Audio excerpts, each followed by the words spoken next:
चलिए फिर से शुरू करते हैं कक्षा 10वीं के मोस्ट आईएमपी सवाल। फिर से आपके सामने हाजिर है परीक्षा में आने लायक बोर्ड परीक्षा की दृष्टि से सुपर मोस्ट आईएमपी क्वेश्चन प्रश्न 6वां कक्षा 10वीं गणित के अध्याय 2 प्रश्नावली जो दूसरा है उसका प्रश्न 6वां है। एक व्यक्ति के पास कुछ कबूतर और कुछ गायें हैं जिनकी आंखों की कुल संख्या 120 है और पैरों की कुल संख्या 180 है। बताइए व्यक्ति के पास कितनी गाय और कबूतर है। चलिए इस क्वेश्चन को हम आपके सामने बनाएंगे। इस तरह से और भी आईएमपी से आईएमपी वीडियो जो है परीक्षा में आने लायक मोस्ट आईएमपी क्वेश्चन का वीडियो आपके मोबाइल में पहुंच रही है। इसके लिए आप हमारे चैनल को सब्सक्राइब कर दीजिए और बेल आइकन को दबा दीजिए। मैं हूँ विजय दिवाकर, शिक्षक गणित। अब आपके सामने लेकर के आया हूँ प्रश्न 6वां का एक हल। बिल्कुल सरलतम तरीके से आपको समझाने का कोशिश करता हूं, आपको बिल्कुल समझ में आएगा ये गणित जो है। देखिए यहां पर एक आदमी है, उस व्यक्ति के पास कुछ कबूतर हैं और कुछ गाय हैं, लेकिन दोनों का आंख को मिलाकर देखें तो कुल आंख होते हैं 120। आपको पता होगा कि कबूतर के 2 आंख होते हैं और गाय के भी 2 आंख होते हैं और दोनों को जोड़ दिया जाए तो यहाँ पर 120 आंख बन रही है। लेकिन कितने कबूतर कितने गाय हैं नहीं पता। हम क्या करेंगे, जो नहीं पता उसको सबसे पहले हम मानेंगे। माना कि व्यक्ति के पास कबूतर कितने हैं, तो कबूतर की संख्या, व्यक्ति के पास कबूतर की संख्या 100 है और गाय कितने हैं, तो गाय की जो संख्या है उसको हम मान लेते हैं y। 100 कबूतर हैं, y गाय है। अब देखिए यहाँ पर कुल आंख कितना होगा। कुल आंख को आपको समझना है। कुल आंख यहाँ पर 120 है। अब देखिए कबूतर 100 है, मान लो कबूतर 4 होती तो आंख कितने होते, 8 होता, 4 दूनी 8। मान लो कबूतर 6 होता तो आंख कितने होते हैं, 6 दूनी 12। 2 का बस गुणा करना है, एक कबूतर की 2 आंख, जितने कबूतर 2 का गुणा कर दीजिए। यहाँ कबूतर कितने हैं, 100 कबूतर है तो 2, देखिए यहाँ 100 कबूतर है तो आंख कितने हुए कबूतर का, 2 100 आंख हो गया। सब मिला करके जितने कबूतर उसमें 2 का गुणा करेंगे सबकी आंख पता चल जाएगा। अच्छा गाय कितने हैं, y है, एक गाय का 2 आंख। चलो 5 गाय होता तो कुल कितने आंख होते, 5 दूनी 10। तो y गाय है यहाँ पर, तो यहाँ पर कितने आंख हो जाएंगे, फिर 2y हो जाएगा। सीधी सी बात है। और दोनों को हम मिला देंगे तो कुल आंख मिल गया 120। ये हो गया आपका समीकरण नंबर पहला। ये तो हो गया कुल आंख की बात। चलिए कुल पैर देख लेते हैं। यहाँ पर कुल कितने पैर हैं, तो कुल पैर है यहाँ पर सवाल में 180। तो यहाँ पर मैंने लिख दिया कुल पैर की संख्या 180। कैसे निकलेगा, देखो कबूतर कितना है, 100 है तो कितने पैर हो गए, एक कबूतर के 2 पैर। तो 100 कबूतर है तो 2 100 पैर होगी, सीधी सी बात है। गाय कितने हैं, y है, एक गाय का 4 पैर होती है, ठीक। तो यहाँ पर y गाय है तो इसमें 4 का गुणा करेंगे तभी तो सभी गायों की कुल पैर पता चलेगी। तो y में 4 का गुणा कर दीजिए, 4y, इतने पैर हो गए। तो कबूतर और गाय दोनों के पैर मिला करके कितने पैर हो रहे हैं, 180 हो गया ना दूसरा समीकरण। इस तरह से आपके पास 2 समीकरण आ गया। अब आप क्या करेंगे, दोनों समीकरण को हल कर दीजिए। देखिए यहाँ भी 2 है, यहाँ भी 2 है, सीधी सी बात है। दोनों समीकरण को घटाने पर, दोनों समीकरण को घटाने पर, चलिए मैं आपको घटा के बता रहा हूँ कैसे घटाएंगे। चलिए यहाँ पर मैं लिख रहा हूँ 2 100 धन 2y बराबर 120 और फिर नीचे में लिख दिया 2 100 धन 4y बराबर 180। चलो इसको मैं यहाँ पर घटाता हूँ। कैसे घटाएंगे ध्यान दीजिए। ये हो गया ऋण का, ये धन हो गया ऋण का, ये भी ऋण का हो गया। 2 100 धन का है, ये 2 100 भी धन का है लेकिन ऋण का हो गया अब घटाते समय, इसलिए कट गया। ये 2y धन का है लेकिन ये 4y ऋण का हो गया। 4 में 2 घटाएंगे तो 2y हो जाएगा और ये ऋण का आ जाएगा। 120 में 180 घटा दीजिए आप तो कितना आ जाएगा, 60 आएगा, वो भी ऋण का, क्योंकि 180 बड़ा है तो ऋण का आएगा। तो ऋण 2y बराबर ऋण का क्या हो गया, 60। ऋण 2y बराबर ऋण का 60, तो y बराबर ऋण 60 भागित ऋण का 2। ये दोनों ऋण ऋण कट गया तो ये हो गया धन, 60 को 2 से भाग दिया तो 30, y का मान 30 आ गया। अर्थात यहाँ पर क्या हो गया, गाय की संख्या पता चल गया 30, ये हो गया 30। अब x का मान कैसे निकलेगा, y के मान को समीकरण पहला में रखिए। समीकरण पहला में रखने पर, चलिए रख देता हूँ। समीकरण पहला है 2x धन 2 गुणित y है, देखो यहाँ y है, इस y के जगह आप 30 रख दीजिए बराबर 120। तो 2x धन 30 दूनी 60 बराबर 120। तो 2x 60 को पक्षांतर करिए तो 120 ऋण 60 हो जाएगा। तो 2x बराबर 120 में 60 घट गया तो 60 ही आएगा यहाँ पर। और फिर उसके बाद x बराबर हो जाएगा 60 भागे 2, कटा दीजिए 30 आ गया। ठीक, तो अब आपका आंसर निकल गया। x क्या है, कबूतर की संख्या, तो यहाँ पर लिख दीजिए कबूतर की संख्या x बराबर 30। और गाय कितनी है, गाय की संख्या उस व्यक्ति के पास y बराबर 30, दोनों 33 है। यही आपका उत्तर है। बिल्कुल सुपर मोस्ट IMP सवाल है ये, बिल्कुल ऐसे सवाल को मत छोड़िए आप लोग। चलिए मैं आप लोग को नेक्स्ट सवाल भी अब बता रहा हूँ।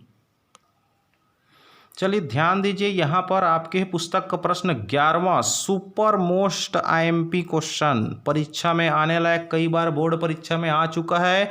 सुपर मोस्ट, इसकी आने की संभावना 99% है। ऐसे सवाल बिल्कुल परीक्षा में पूछे जाते हैं। मैं आपको इसको आपके सामने हल करके दिखाता हूँ, आप ध्यान दीजिए, बहुत अच्छे समझ में आएगा आपको। 5 वर्ष पहले मेरी आयु मेरे पुत्र की आयु कितनी गुनी थी। 5 वर्ष पहले मेरी आयु मेरे पुत्र की आयु की 3 गुनी थी, याद रखिए 3 गुनी।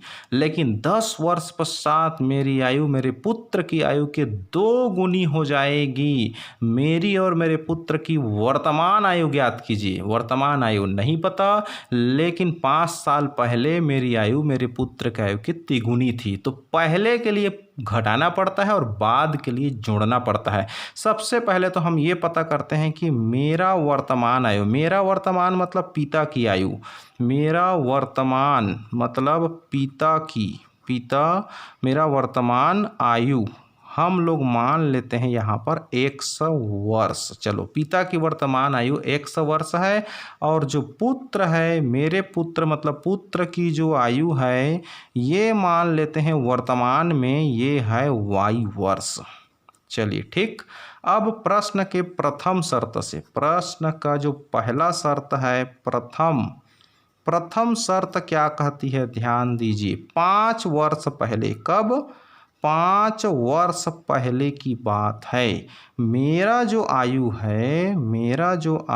है 5 साल पहले, मेरे पुत्र की जो आयु है, उस पुत्र की आयु का क्या है, तिगुनी थी। मेरा आयु मेरे पुत्र के आयु का 3 गुना था, तो मेरे पुत्र के आयु में 3 का गुणा करूंगा, क्योंकि मेरा आयु मेरे पुत्र की आयु का 3 गुना है। तो जिसका 3 गुना रहता है उसी में 3 का गुणा होता है। अब बीच में है यहाँ पर बराबर। हालांकि मेरा आयु तो मेरे पुत्र के आयु के बराबर नहीं होगा, लेकिन बराबर करना पड़ेगा। यहाँ पर सवाल है, बराबर का चिन्ह है, तो मेरा आयु ज़्यादा है, मेरे पुत्र का आयु कम है, तो उसमें 3 का गुणा कर दूंगा तो बराबरी आ जाएगा। ये है टेक्निक। तो मेरा आयु 5 साल पहले कितना था, अभी कितना है, मेरा आयु 100 वर्ष है। चलो मैं अभी 30 साल का हूँ, मान लो मैं अभी 20 साल का हूँ, तो 5 साल पहले तो मैं 15 का हो जाऊँगा।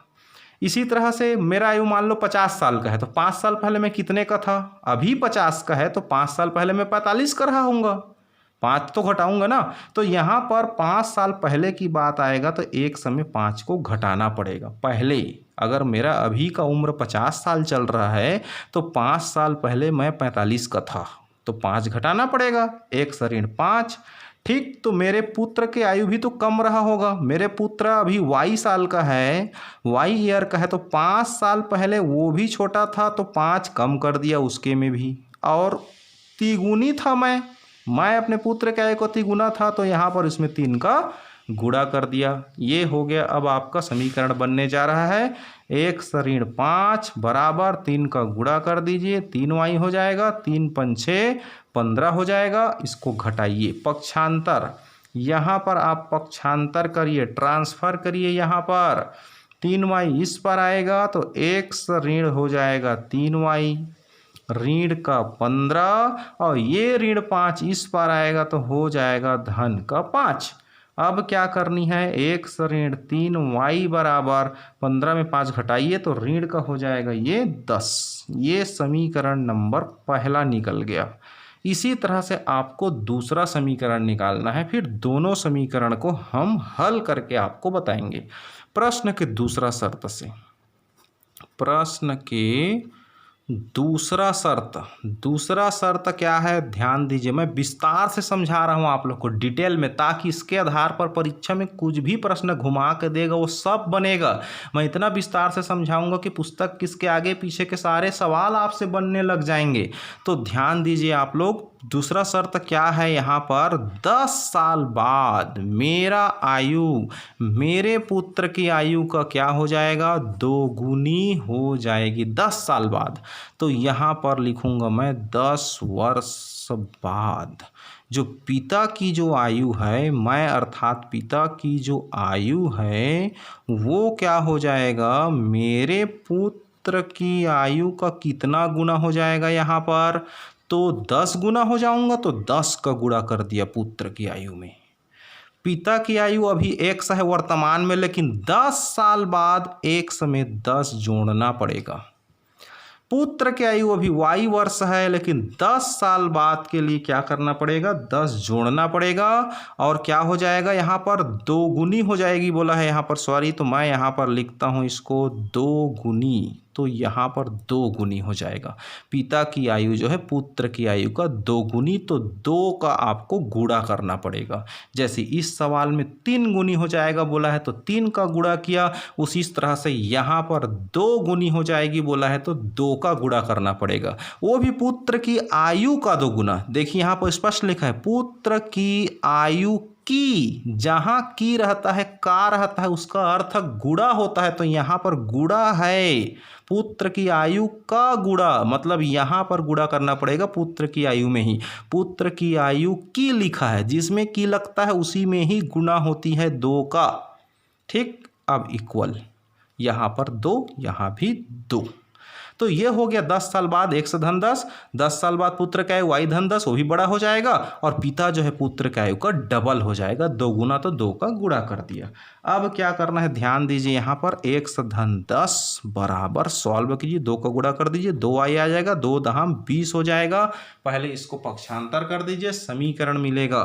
पक्षांतर करने पर ये 2y इस तरफ आ जाएगा तो ऋण का 2y हो जाएगा, ये 20 होगा, ये 10 इस तरफ आ गया तो ऋण का 10 हो गया। x ऋण 2y बराबर 20 में 10 गया तो ये हो गया 10। ये हो गया समीकरण नंबर दूसरा। अब समीकरण पहला को और समीकरण दूसरा को मैं हल करके बताता हूँ आपके लिए, कैसे हल करेंगे चलिए देखते हैं। चलिए ये दोनों समीकरण को अब हल करते हैं। x ऋण 3y बराबर ऋण 10, x ऋण 2y बराबर 10 है। दोनों समीकरण को ध्यान से देखिए, इसका गुणांक सेम है। यहाँ पर बिल्कुल घटाने पर विलोपन विधि से हल कर दीजिए इसको। यहाँ पर 10 जो है धन का है, ऋण हो जाएगा, यहाँ पर ये ऋण धन हो जाएगा, ये धनात्मक है दोनों, तो ये हो जाएगा अब ऋणात्मक। एक एक समय एक एक से घटेगा अर्थात कटेगा।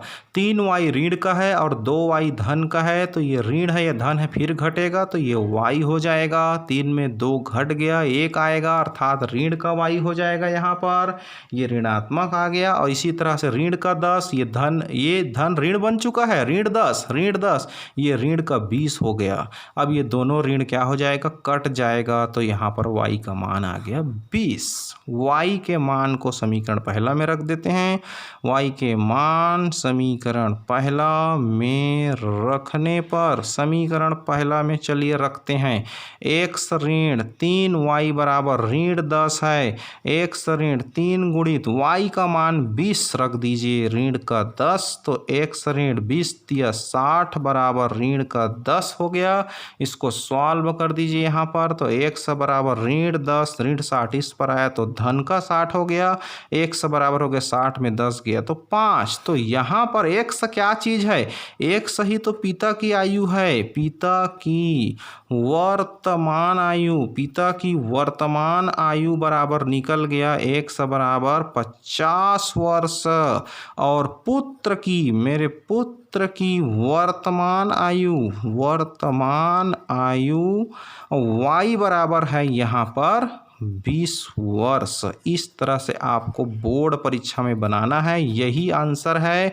सुपर मोस्ट इम्पॉर्टेंट क्वेश्चन परीक्षा में आने लायक 99% इस सवाल की चांसेस है प्यारे बच्चों। ऐसे सवाल आप मत छोड़िए।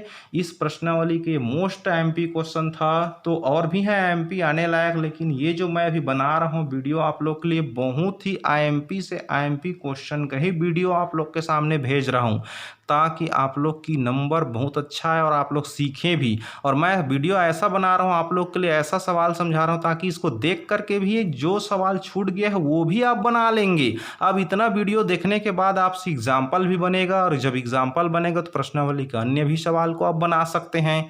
तो इस तरह से आप हमारे चैनल पर लगातार बने रहिए। कुछ फ़ायदा मिल रहा है तो सब्सक्राइब कर दीजिए, बेल आइकन को दबाइए, ताकि और भी जो आईएमपी वीडियो क्वेश्चन है वो आपको सबसे पहले मिल सकें। Thank you so much.